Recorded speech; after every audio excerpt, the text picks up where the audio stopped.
despertar tú no vas a sentir, no vas a saber cómo lidiar con esos dones que Dios te ha entregado. Solamente tenemos que confiar en lo que Dios ha puesto en nosotros y confiar y agarrarnos de su mano para que Dios pueda encaminarnos. Todos somos como niños cuando empezamos en el camino de Dios. Nadie es un experto cuando viene aquí. Cuando vienes a los pies de Cristo, tú vienes, Dios te salva, Dios te da esa identidad de hijo, Dios te empieza a restaurar en las áreas que tú necesitas ser restaurado. Si tú necesitas sanidad en tu cuerpo, Dios te va a empezar a sanar. Si tú necesitas liberación, Dios te va a empezar a libertar. Dios te va a empezar a dar lo que tú necesitas en las áreas que tú lo necesitas. No todo va a caer así. No porque Dios te llamó, te señaló y todo va a suceder en tu vida rápido. No. Hay un proceso que tú tienes que pasar, como lo pasó José para llegar al palacio y llegar a ser gobernador de una nación que en ese tiempo era una potencia. Que era una potencia para todo el mundo. Así como dice que Estados Unidos en la actualidad es una potencia para otras naciones. En ese tiempo, Egipto era una potencia para las demás naciones. Y podemos ver cómo, conforme sigue la historia, dice que José, su padre, lo mandó para que le fuera a llevar comida a sus hermanos y también para que le informaran de lo que ellos estaban haciendo. Y cuando José fue, dice que ellos lo miraron y ellos planearon matarlo. Cuando José se iba acercando, él no se imaginaba lo que sus hermanos tenían en mente, lo que habían planeado en su contra. Tampoco nosotros nos imaginamos lo que el enemigo ha planeado para destruirnos y robarnos nuestra identidad en Cristo. Y dice que cuando José llegó, estaban sus hermanos y sus hermanos empezaron a burlarse de él y le decían: ahí viene el soñador. Ahí viene el soñador. Y yo me imagino, porque yo cuando leo, yo soy de las personas que se empieza a hacer una película en su cabeza. Y yo me imagino que lo estaban maltratando, que lo estaban empujando y se estaban burlando de él. Y dice que luego dijeron que lo mataran, pero su hermano Rubén dijo que no lo mataran. Pero Rubén se fue y cuando Rubén dijo que mejor lo aventaran a la cisterna y lo aventaron a la cisterna. Yo me imagino a José cómo luchó contra sus hermanos, pero uno solo contra 10 hermanos y más grandes que él. Para ese tiempo José era un adolescente de 17 años. Sus hermanos estaban más grandes que él. Sus hermanos estaban mucho mayores, porque él había nacido años después, porque la mamá de José no podía tener hijos. Y Dios bendijo el vientre de Raquel, pero cuando Jacob ya era viejo. Y cuando llegó, lo aventaron a la cisterna. Yo me imagino cómo José estaba sufriendo por estar en la cisterna. Cómo José tal vez sintió que en ese momento era algo muy injusto lo que sus hermanos le estaban haciendo.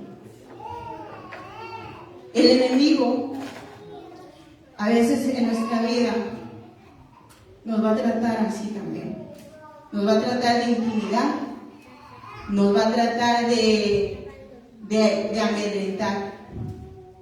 Y nos va a decir que en nuestra vida no hay propósito, que en nuestra vida no vale, que en nuestra vida no vamos a lograr lo que Cristo ha planeado para nosotros.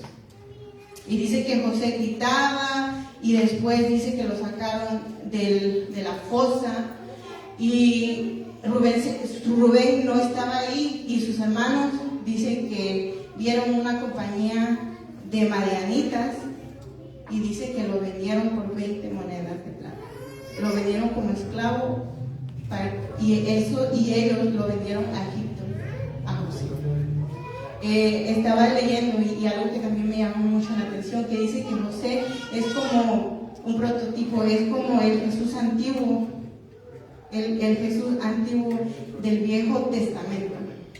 Porque también como José, a Jesús lo vendieron por 30 monedas de plata. Porque también como José, sus hermanos tampoco no lo querían. Y también como José, Jesús vino a sus hermanos y tampoco lo reconocieron, tampoco lo querían y también le levantaban calumnias a él. Y vemos que cuando José llega a Egipto, dice que lo vende a Potifar. Y José empezó su vida en Egipto como esclavo. Pero dice que Jehová estaba con José y Jehová hacía prosperar a José en todo lo que él hacía. En medio de nuestro dolor, en medio de lo que estemos pasando, de cualquier cosa, cuando hay propósitos de Dios en tu vida, Dios siempre te va a prosperar. Dios siempre va a estar contigo. No importa la situación que estemos atravesando, el momento más oscuro de nuestra vida, aunque no miremos que Dios está ahí y aunque no miremos el propósito que Dios nos dijo que íbamos a cumplir, Dios siempre tiene una manera para sacarnos victoriosos. Siempre. Siempre, porque Él abre caminos en donde no hay. Él abrió el mar rojo cuando venían los egipcios persiguiendo a ese pueblo. Era imposible para ese pueblo cruzar. Pero dice que Dios es el Dios de las imposibilidades. Lo que para la mente humana es imposible, para Dios es posible. No hay quien le pueda ganar a ese Dios tan maravilloso, a ese Dios tan poderoso, a ese Dios que hace maravillas, a ese Dios que hace proezas. No hay quien pueda ganarle a Él, hermano. No hay. El enemigo puede tratar, pero no va a poder. El enemigo puede tratar de detener lo que hay en ti, pero no va a poder porque Dios te selló. No va a poder porque Dios te escogió. No va a poder porque Dios te vistió con la túnica de su propósito. Porque hay un llamado especial en tu vida y aunque quiera matarte, no va a poder. No va a poder. En el momento más oscuro, José estaba ahí en la cisterna. Él tal vez pensaba que era su final.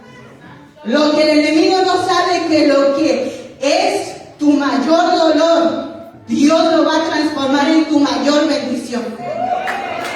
Lo que te hace tanto sufrir, Dios lo va a transformar en tu mayor alegría. En tu mayor alegría, porque es para bendición. Porque eres bendición para muchos. Eres bendición para tu casa y eres bendición para tu familia. Lo que no entiendes en este momento lo vas a entender cuando termine Dios lo que Él está haciendo.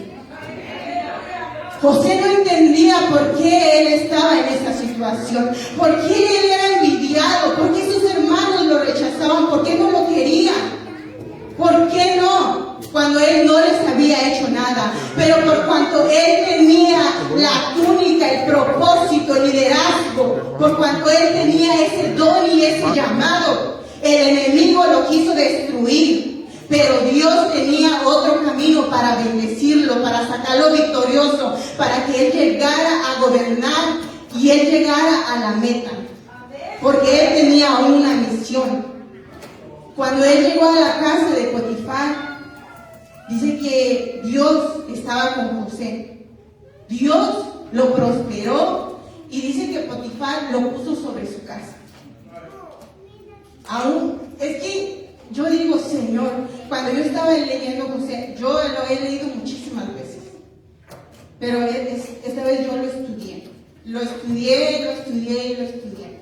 Y yo le decía a Dios, ¿cómo es posible? Para la mente humana es imposible que Dios sea así.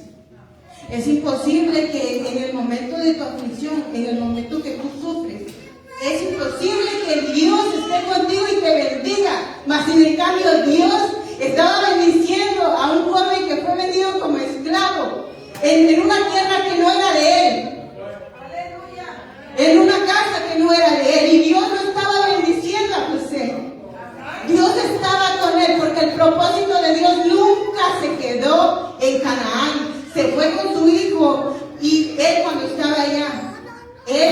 bendecido, Dios estaba con él. Y luego dice que la esposa de Potifar puso sus ojos en José, porque dice que José era de bello semblante, era de hermoso semblante y bella presencia. O sea que José era súper guapo. Y la esposa de José se enamoró de él. No, digo, de Potifar se enamoró de José. Se enamoró de José. Y ella le dijo que él se acostara con ella. Y José tenía convicción y él tenía la ley de Dios en su corazón. Lo que su papá Jacob le había enseñado, él lo guardaba aquí en su corazón. José fue fiel. Tal vez para él pudo ser fácil. Pudo ser fácil decirle a la señora, sí, yo me voy a acostar contigo y todo va a seguir normal y Dios va y como yo estoy aquí, ya estoy acomodado, ya me conformé, ya nada va a pasar. Pero José dijo, ¿y esto? ¿Cómo le podré yo hacer esto a mi amo? ¿Y esto le agradaría a Dios? José siempre pensaba en Dios. Siempre pensaba en Dios. Por eso Dios estaba con él. Porque José siempre pensaba lo que Dios quería primero. ¿Cuál era la voluntad de Dios para él? ¿Qué era lo que Dios quería? Y aunque no entendiera José lo que en ese momento estaba pasando en su vida, él fue fiel. Fue fiel a Dios. Fue fiel al mandamiento de Dios, fue fiel a la enseñanza que su papá le había enseñado a él. A veces es muy fácil nosotros, cuando se nos presentan este tipo de oportunidades, sucumbir, como rendirnos a ellos. Pero ¿alguna vez te has preguntado, Señor, ¿es tu voluntad? ¿Es tu voluntad que yo haga esto? ¿Es tu voluntad que yo haga aquello? La voluntad de Dios a veces no va a ser siempre la que nos guste, pero la voluntad de Dios dice que es buena, es agradable y es perfecta. La voluntad de Dios es lo mejor para ti, es lo mejor para tu vida. Las personas, hermano, cuando estamos en ciertas situaciones, nosotros pensamos, ay no, es que mi voluntad, o sea, yo quiero hacer lo que yo quiero, eso es lo que me gusta, eso es lo que me agrada. Pero cuando tú quieres agradar a tu Padre Dios, tú le dices, Señor, es tu voluntad que yo lo haga. Es tu voluntad que me guste, es lo que tú quieres para mí. A veces no nos detenemos a pensar en lo que Dios quiere para nosotros. ¿Por qué? Porque el ser humano siempre va a escoger lo que su carne, su corazón, sus sentimientos quieran, y casi nunca le pregunta a Dios qué es la voluntad de Dios para nuestras vidas. El salmista decía en Salmos 48, el hacer tu voluntad, Dios mío, me ha agradado, y tu ley está en medio de mi corazón. Ese salmo, hermano, estaba en mi cabeza desde hace tiempo, que yo le dije a mi mamá, yo he leído ese versículo y no sé por qué me resuena tanto aquí en mi cabeza, me resuena tanto la voluntad de Dios sobre mi vida, la voluntad de Dios sobre el pueblo de Él. ¿Cuál es la voluntad de Dios? Pregúntate, ¿cuál es la voluntad de Dios para tu vida? ¿Cuál es?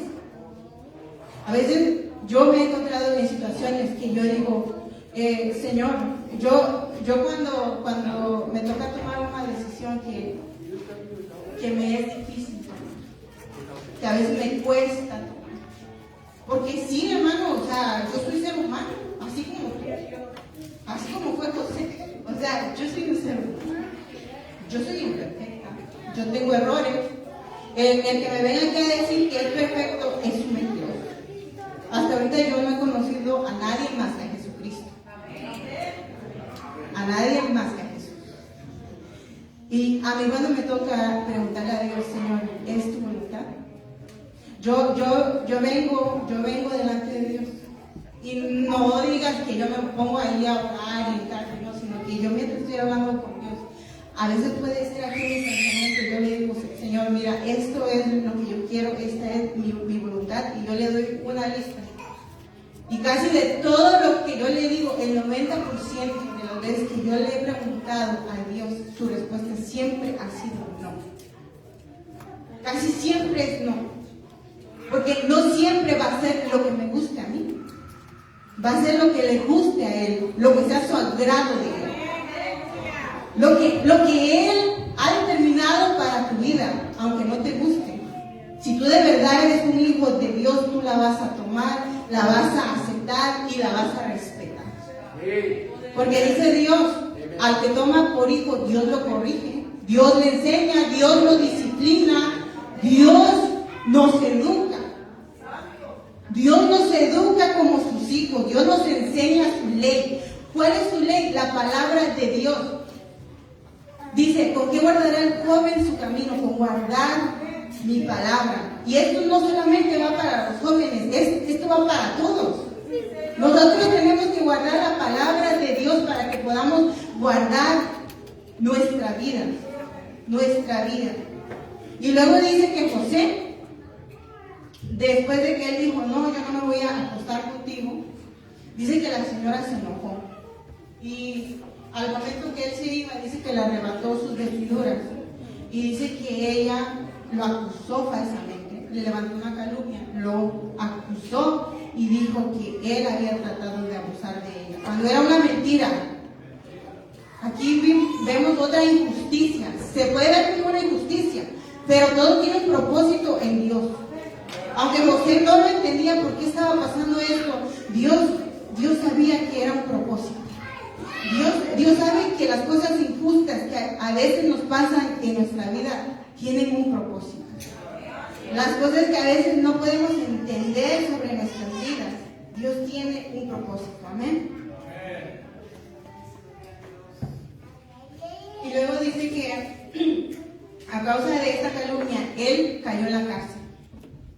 Y luego miramos que cuando cayó en la cárcel, José dice que Dios lo puso en gracia frente a los ojos del carcelero. Y el carcelero dejó a mando de José toda la cárcel y dice que él ya no se preocupaba por los presos, ya no se preocupaba por nada. Dice que Jehová estaba con José y que lo hacía prosperar en todo lo que él hacía, en todo. Porque su nombre mismo dice, Dios añadirá, Dios fructificará, Dios lo hacía prosperar en donde sea que José se encontraba, en donde sea. Lo prosperó siendo esclavo, ahora lo prosperó siendo esclavo y preso aparte. Y luego dice que luego pasó el tiempo, ya José, yo me imagino que pasaron años, ya no tenía 17 años, yo me imagino que para este tiempo ya estaba como en sus 20. Desde que le pusieron la túnica, 17, y iba corriendo el tiempo, y yo pienso que ya estaba como en sus 20. Y no sé, o sea, la Biblia no lo dice, pero yo me quiero imaginar, porque tampoco quiero asegurar que así pasó. Que José tal vez dijo, pero es que yo tuve sueños donde yo miraba esto, donde yo miraba aquello, mi papá me puso esa túnica, o sea, ¿cómo fue que pasé de eso a esto donde siento que no hay esperanza, a donde siento que nada va a pasar, que lo que me dijeron se paralizó? Y cuando José estaba ahí, dice que llegó el panadero y el copero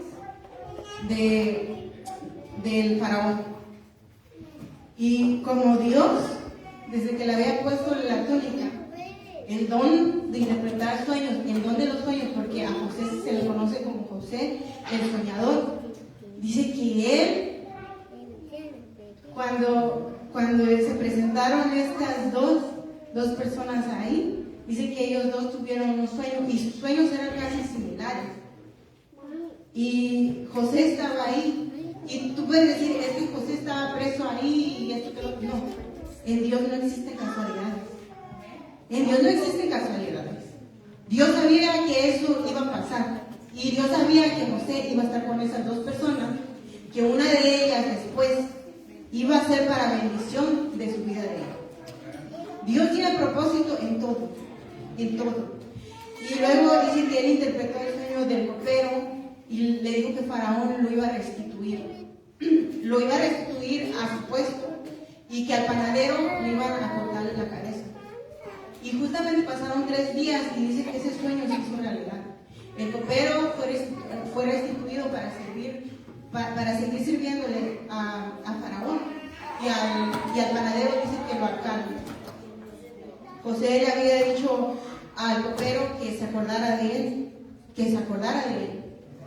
que cuando llegara a ser restituido, que no se olvidara de él. Pero dice que el copero sí se olvidó de José.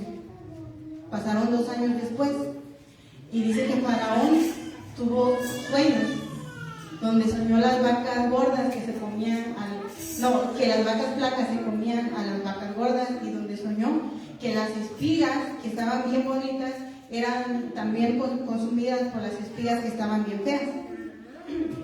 Y luego dice que Faraón estaba con una inquietud porque no sabía, porque sus sueños dice que lo inquietaban, que lo desesperaban, que no podía encontrar, que no podía descifrar lo que realmente era el sueño que lo estaba perturbando. Dice que vinieron los adivinos, que vinieron personas que adivinaban sueños y que ninguna de esas personas pudieron descifrar el sueño del Faraón.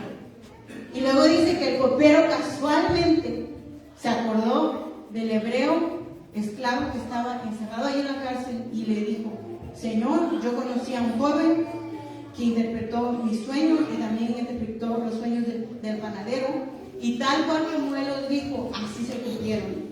Y cuando pasó eso, dice que Faraón dijo que estaban esperando de que lo hicieran llevar ante su presencia para que José pudiera interpretar sus sueños. No era casualidad, hermano. No era casualidad lo que estaba pasando. Este es un camino, este era un camino que Dios había trazado para José.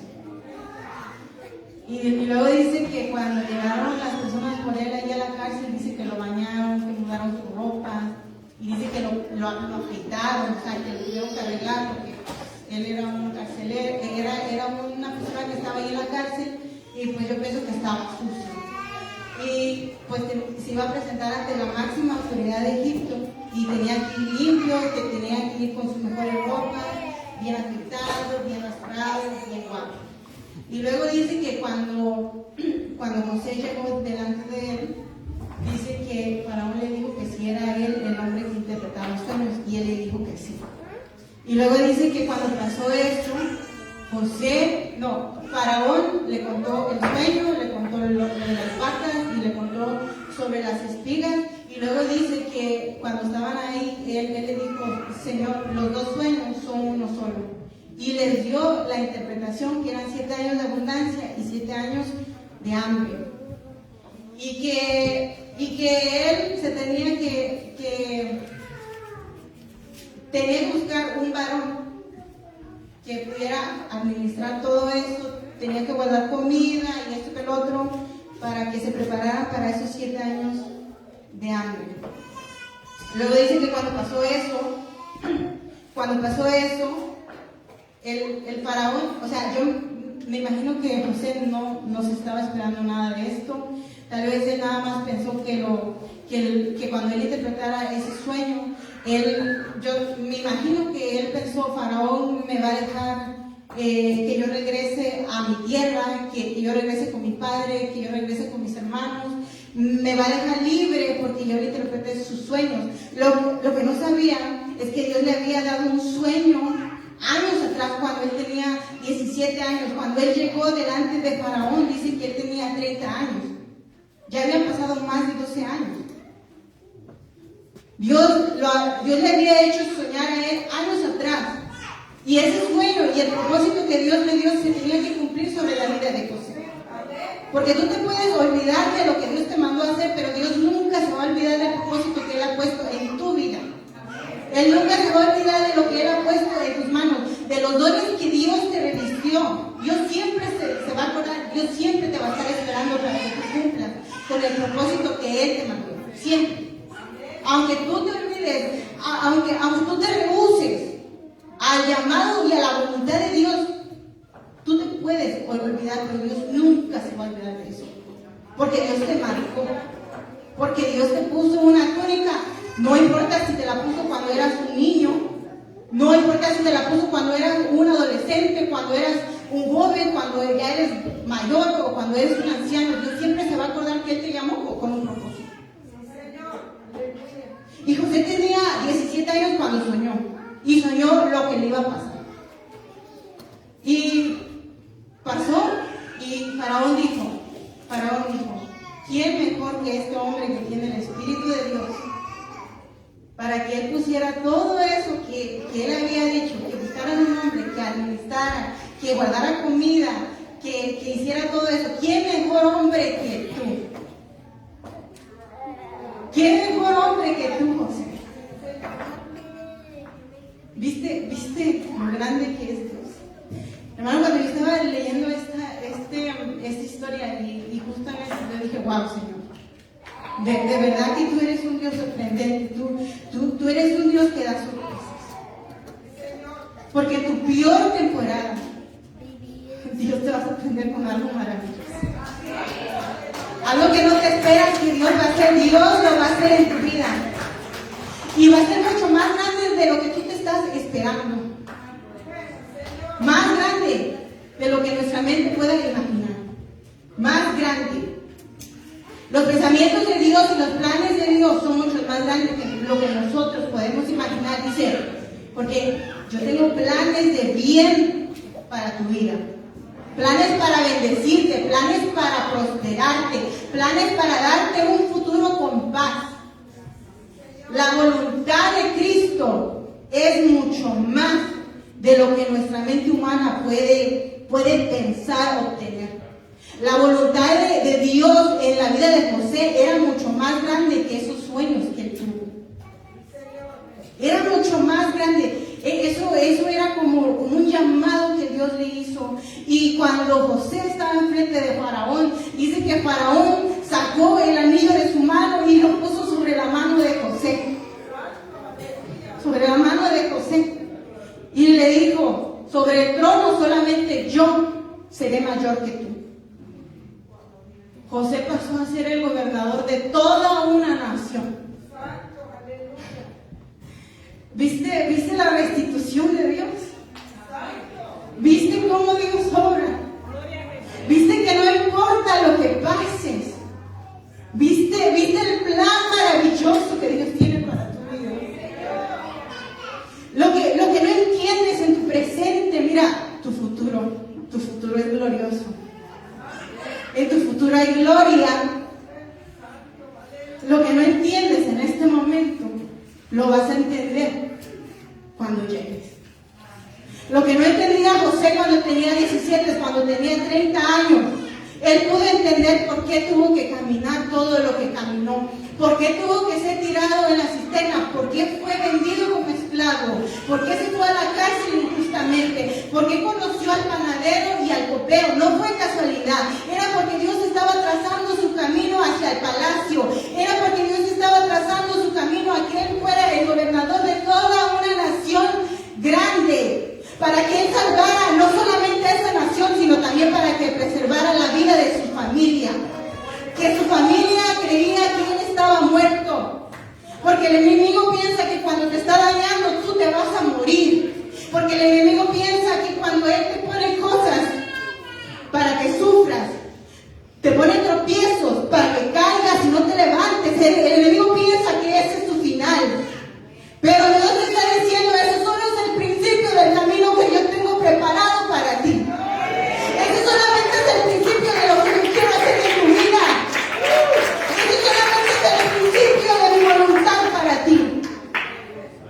No te quedes con lo poco, no te conformes ahí, no te conformes en tu dolor, no te conformes quejándote, no te conformes con eso, no te acostumbres a vivir con el dolor. Cuando Dios tiene sanidad para tu vida, no te conformes a vivir atado cuando Cristo quiere libertarte. Cuando Dios dijo que en su nombre echaríamos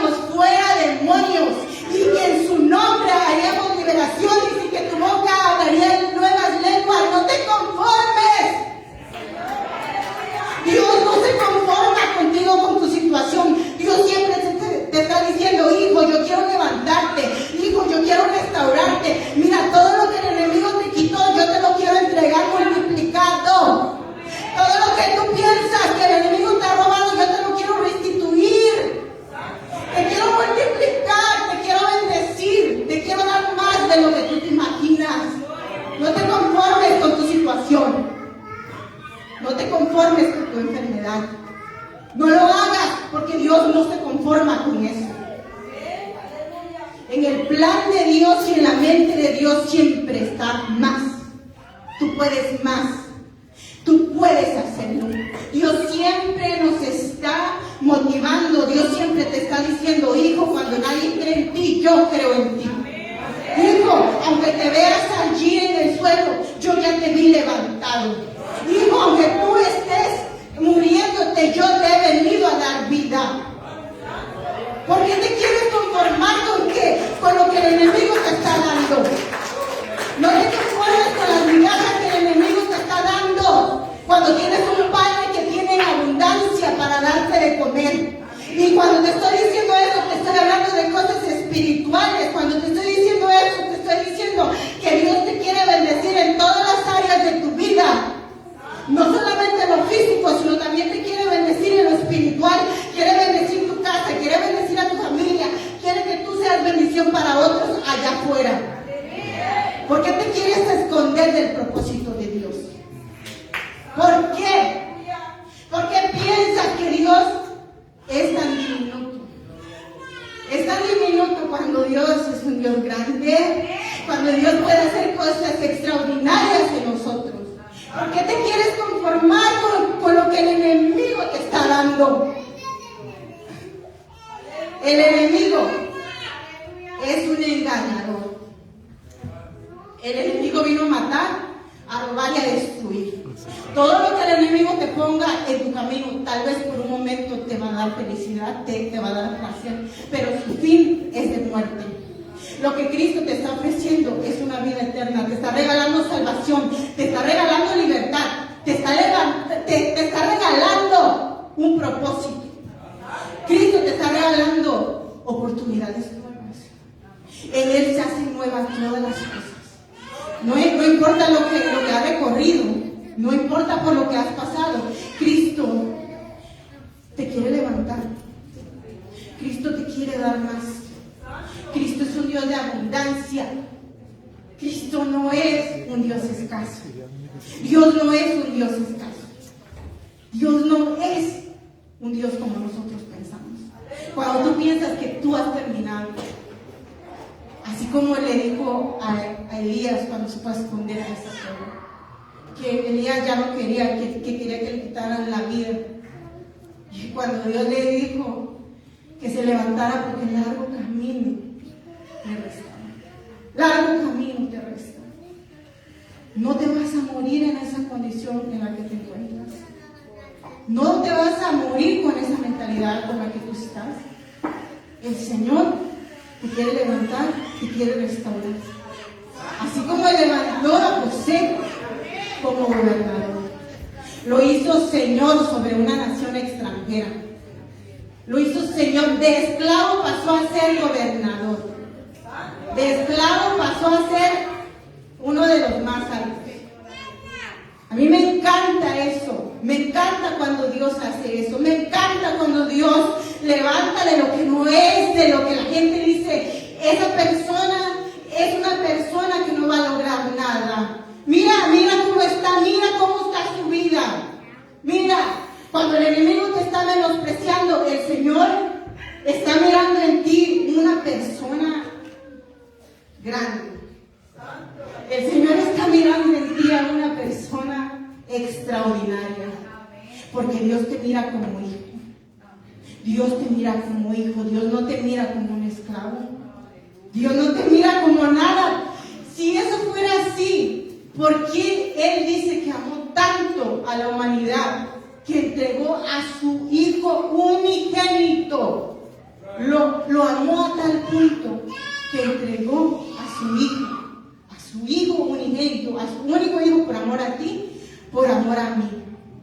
Y no es posible que el enemigo te esté diciendo: tú no vales, tú no vales. ¿Cómo es posible? ¿Cómo es posible que creamos esas mentiras que Él dice? ¿Cómo es posible? Porque hasta yo las he creído a veces. Hasta yo las he creído. Pero es que Dios tiene que resetearnos aquí tiene que ser renovado. ¿Cómo vas a renovar tu mente? ¿Cómo vas a renovar tu mente? palabra de Dios. Habla con Dios. Agárrate de la mano de Dios. Eso no va a llegar automáticamente. También tú tienes que poner de tu parte. Tú tienes que poner de tu parte para que esa mente sea renovada. Hermano, en muchas ocasiones yo estaba cautiva de eso. Yo estaba cautiva, por eso yo entiendo cuando una persona dice, es que tú no me entiendes de lo que me pasa en mi mente, lo que yo sufro en mi mente. Yo sé lo que es tener una mente así. Yo sé, pero Dios me ha libertado de esa mentalidad tan fea que yo sentía. Era horrible tener esa opresión aquí en mi mente. Era horrible, horrible.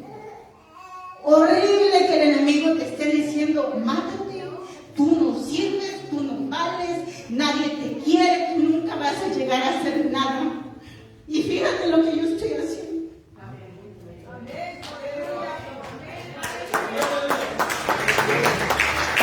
Cuando él me dice,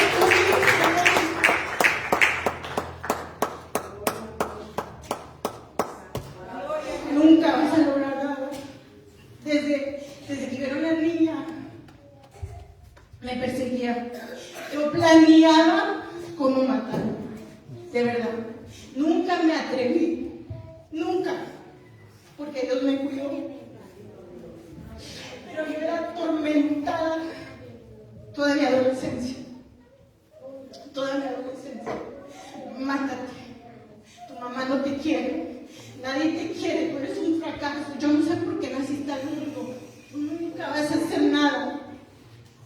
Horrible. Horrible la tortura de mi mente.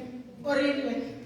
Hasta que un día, cuando yo cumplí 15 años, mi mamá empezó a venir a la iglesia mucho antes. Pero a mí no me gustaba aquí. A mí no me gustaba.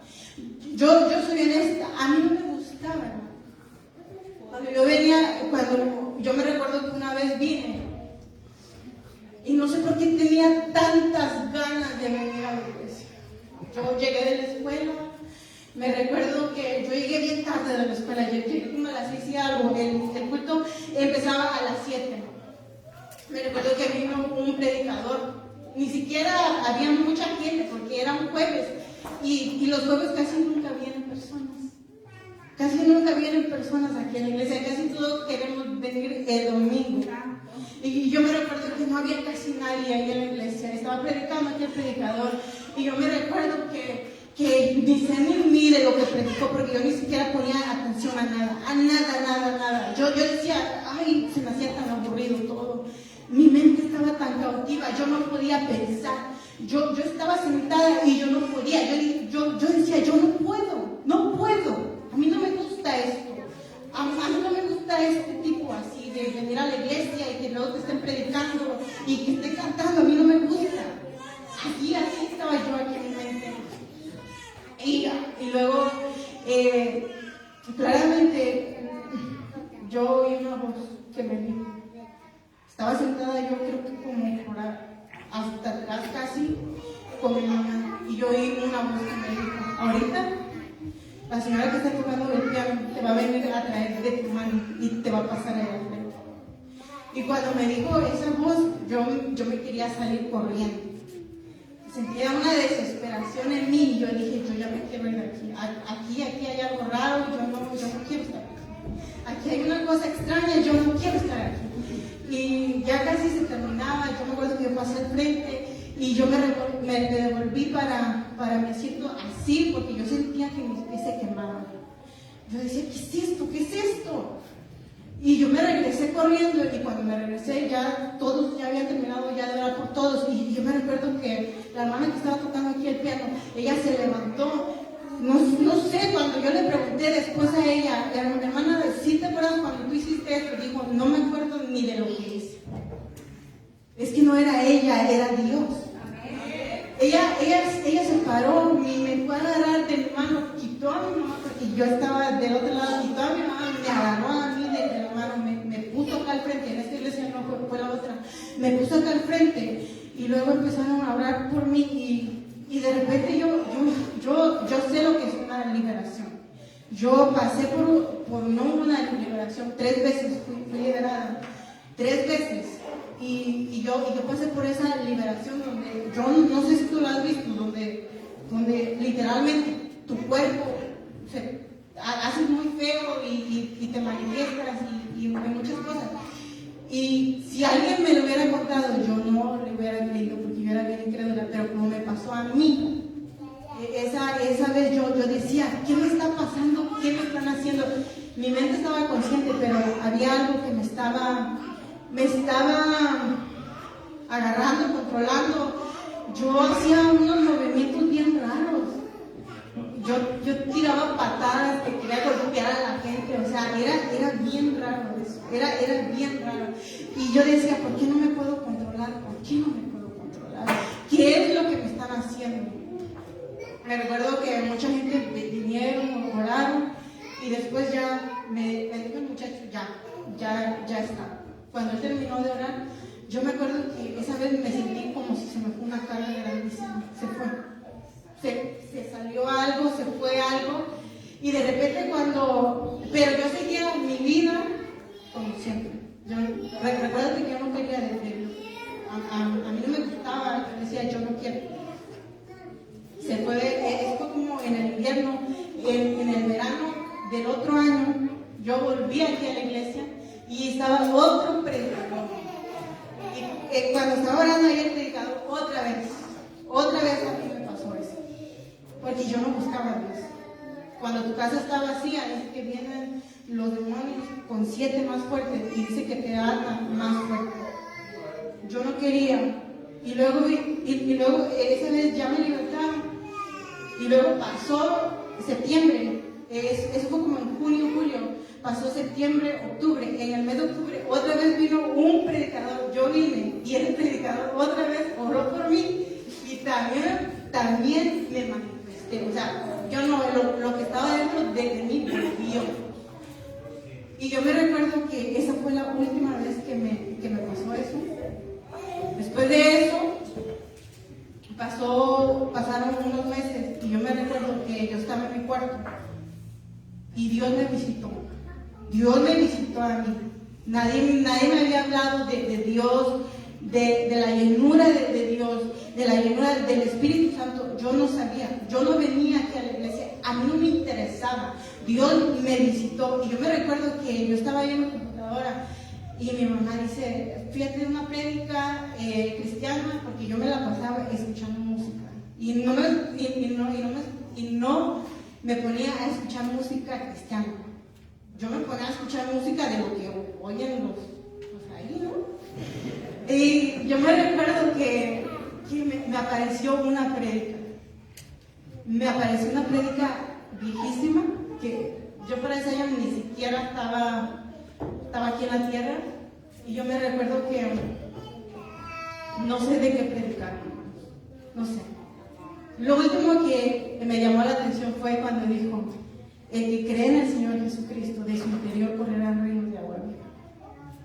Esa parte me llamó tanto mi atención, tanto, que yo la pensaba y la pensaba y la pensaba. Y de repente algo hizo que yo mirara para arriba. Esto es algo de locos. Porque dice que el evangelio es una locura para el que no le cree. Porque es algo espiritual. Yo, hermano, si me lo hubieran platicado y yo no creyera y yo no hubiera tenido un encuentro con Dios, créeme que yo no creería nada, absolutamente nada, porque yo era incrédula y no me gustaba. Y me recuerdo que cuando pasó eso, yo volteé mi mirada para arriba. Literalmente yo sentí que una luz se me metió por la cabeza. Y literalmente yo oía con mis oídos como un agua que empezó a correr desde mi cabeza. Iba lentamente desde mi cabeza hasta que llegó hasta mis pies. Y yo decía, ¿qué es lo que está pasando? ¿Qué es lo que está pasando? ¿Qué es lo que me está pasando a mí? Yo pensaba que yo estaba endemoniada, porque yo no sabía de eso. Yo no sabía de los ríos de agua viva. Yo no sabía que Dios se podía manifestar a mi vida en esa forma. Y pasó, y yo me recuerdo que después yo me acordé, ese pensamiento vino, esos son los ríos de agua viva de lo que Él estaba hablando. Esos eran los ríos de agua viva. Desde esa vez yo fui libre mentalmente, porque yo sufría mucho de ansiedad. Tenía muchísima ansiedad. Era tan fuerte que yo no podía ir a las tiendas. Yo no salía de mi cuarto. Yo nomás iba con mis amigas y iba a las fiestas, pero yo no quería ir con las personas porque me daba sentía que me ahogaban. Yo no podía estar alrededor de las personas. Yo me quería lastimar, me jalaba el pelo. Era una cosa horrible. Yo sentía horrible, hermano. Horrible. Y yo me acuerdo que cuando era la noche yo lloraba. Y yo decía, ¿por qué me pasa esto? ¿Por qué no me puede quitar de mi mente? Horrible. Cuando Dios me tocó, que fue mi cuarto, poco a poco Dios empezó como un proceso de sanidad en esa área. Poco a poco me empezó a libertar, poco a poco. Yo no te digo que fue así, pero sí fue poco a poco. Hermanos, Dios hace milagros. Dios hace cosas grandes. Cuando Dios tiene un propósito en tu vida, Dios hace cosas extraordinarias. Yo nunca me imaginé que yo iba a estar parado aquí. Cuando yo iba allá a la iglesia, yo no quería estar. Y Dios me empezó a llamar. Y Dios me mandaba gente y me decía esto y el otro. Y yo decía, ellos están locos. ¿Cómo es posible que digan que yo voy a predicar de Cristo? ¿Cómo es posible que ellos me miraron y que según que yo estaba orando por las personas y que eran sanados, que eran libertados? ¿Cómo es posible que me estén diciendo eso? Yo no me siento así. Cuando Dios me empezó a llamar fue cuando, en ese tiempo, cuando pasó eso, Dios me empezó a llamar a mí. Yo no lo entendí. Yo seguí. Después pasó. Dios empezó un proceso de sanidad, de liberación. Dios me empezó a llevar por su propósito. La verdad, yo cuando me paro acá, no me gusta pararme. Pero ¿sabes qué? No soy yo. Es que el propósito que Dios pone en cada uno de nosotros es lo que nos va a impulsar a estar en el lugar que nosotros pertenecemos. No es por tus fuerzas, es por las fuerzas de Dios. Es por las fuerzas que Él te da a ti. Es por lo que Él ha depositado en tu vida. Y Él sabe, hermanos. Tal vez yo no soy la más capacitada. Tal vez tú te crees que tú no puedes hacer lo que Dios te llama. Pero tienes que confiar en el propósito de Dios para tu vida. Tienes que confiar en lo que Dios tiene para ti. José tal vez no entendía lo que pasó en su vida. Tal vez no lo entendió hasta que llegó al propósito de Dios. Cuando lo nombraron gobernador y luego dice que sus hermanos, después que pasaron los 7 años de abundancia y que él recogió mucho trigo y que dice que llenó todos los lugares a donde se guardaba la comida. Luego dice que después vinieron los 7 años de hambre, y cuando vinieron los 7 años de hambre, dice que esos 7 años de hambre forzaron a sus hermanos que lo querían, que estaba muerto. Cuando lo vendieron, ellos mismos lo vendieron como esclavos y pensaban que José se había muerto. Lo que no sabían, que Dios puede resucitar hasta los que tú piensas que están muertos. José estaba vivo, más vivo que nunca. Él ya era un gobernador, era un señor muy importante. Y el hambre impulsó que sus hermanos fueran a Egipto por comida. Cuando llegaron a Egipto por comida, dice que no lo reconocieron. Porque cuando Dios va a terminar el proceso en nuestras vidas, las personas que te miraron antes, cuando tú parecías una persona insignificante, cuando Dios termine su propósito en tu vida, no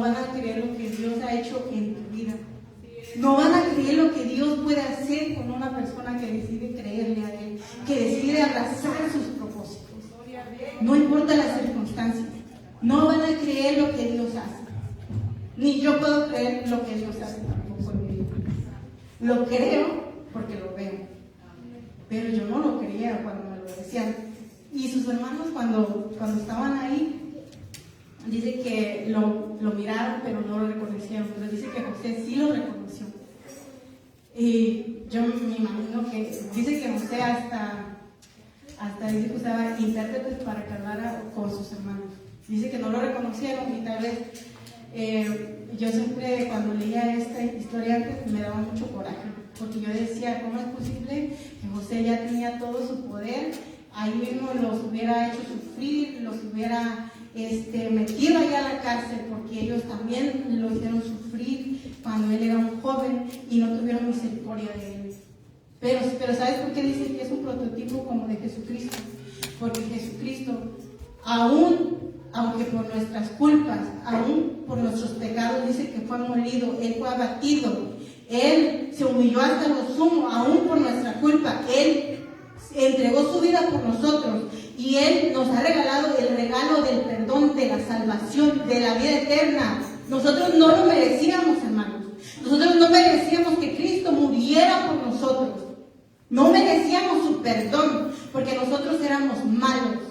No hay una persona que haya sido buena. El único bueno es Cristo que está en ti. Él te hace bueno a ti. La presencia de Dios te hace ser bueno. Lo que Él pone en ti es lo que te hace ser bueno. Nosotros no somos buenos. Hay justo, y dice que hay solo uno, Dios, Jesús. Y por eso dicen que José era como el Jesús antiguo. Porque después, ya sabes que Él los volvió a llamar y Él planeó ahí un plan, pero Él en su corazón ya los había perdonado. Ya había perdonado ahí a sus hermanos. Cuando yo leí esto, antes cuando yo lo leía, a mí me daba mucho coraje. Ahora cuando ya lo leí, yo dije, es que Él es un ejemplo. Es un ejemplo de lo que Jesucristo estaba planeando en el futuro. Jesucristo estaba planeando salvarnos, darnos de comer del pan de vida que es Él. Jesucristo estaba planeando nuestra redención. Jesucristo estaba planeando que nosotros tengamos vida eterna, porque nos merecíamos la muerte. Los hermanos de José merecían la muerte porque lo trataron muy mal. Mas sin embargo, José decidió perdonarlos, y no solo los perdonó, sino que dice que los bendijo. Por causa de José fueron benditos ellos y no perecieron como nación. ¿Por qué? Porque José entendió el propósito que Dios tenía en su vida. José entendió el propósito que Dios lo había preservado y que permitió que pasaran por muchas cosas malas cuando él era un joven, cuando él era un adolescente. Pero él entendió que el plan de Dios era llevarlo a esa tierra, aunque no fueran unas circunstancias muy agradables, pero llevarlo a esa tierra para que él fuera de bendición para toda una nación y para sus familiares y también Jesucristo. Jesús, aunque pasó por momentos feos, cuando él se sintió solo allí en el Getsemaní, cuando se sintió abandonado por su padre, cuando sintió esa carga tan grande, pero aún así él quiso dar su vida por nosotros. Él quiso sacrificarse como un cordero. Nadie lo obligó. Él dio su vida porque a Él le plació. Porque Él nos amó desde la eternidad. Porque Él nos perdonó. Y Él sabía que la única forma de redimirnos era a través de su sangre, a través de su muerte. Y nosotros ganamos, hermanos, ganamos en Cristo, ganamos la vida eterna, ganamos nuestra redención, nuestra salvación, ganamos nuestra libertad. Y por eso fue que yo decidí hablar esta noche de José, de la túnica de José, porque la túnica nunca se trata de algo externo, la túnica se trata de algo interno y es el propósito de Cristo que llevamos por dentro. Amén.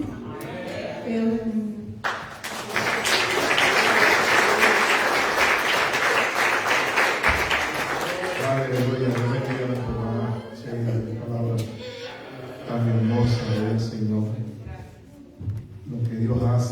Señor, las cosas que tú haces, las maravillas que tú haces en medio de sus hijos, Gloria al Señor.